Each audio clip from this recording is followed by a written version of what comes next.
నిర్మల్ జిల్లా తానూరు మండల కేంద్రంలోని మహాలక్ష్మి ఆలయంలో జుండా పున్నం కార్యక్రమాన్ని ఘనంగా నిర్వహించారు. ముందుగా గ్రామ దేవతలకి పూజలు చేసి ఆలయ పూజారి ఆధ్వర్యంలో మహాలక్ష్మికి అభిషేకం, అలంకరణ, అర్చన, హారతి పూజలు నిర్వహించారు. పూజా కార్యక్రమంలో ఆలయ కమిటీ అధ్యక్షుడు పి పండరి, ఉపాధ్యక్షులు డి రాములు, ఆలయ ప్రధాన కార్యదర్శి గోవింద్ పటేల్, అరుణ్ దేశ్ పాండే, వీడీసీ మాజీ అధ్యక్షుడు శివాజీ పటేల్, మాజీ సర్పంచులు మాధవరావు పటేల్, తాడేవార్ విఠల్, ఆలయ కమిటీ సభ్యులు సోమనాథ్, దేవిదాస్, ఓమజీ, మారుతి, బాలు, సౌకర్, పోషెట్టి, యువకులు, మహిళలు, గ్రామస్తులు పాల్గొన్నారు.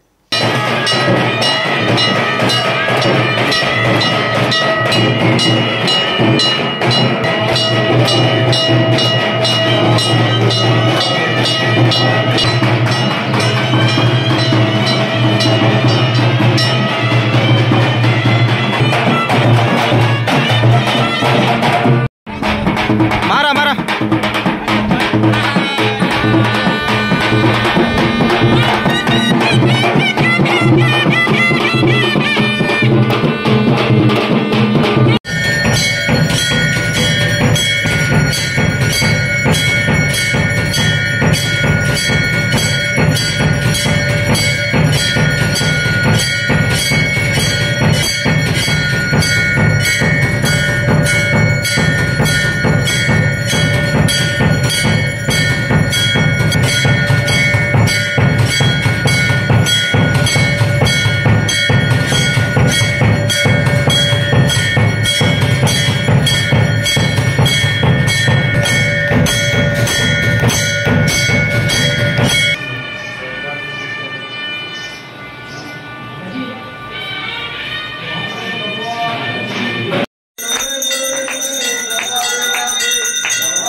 बाग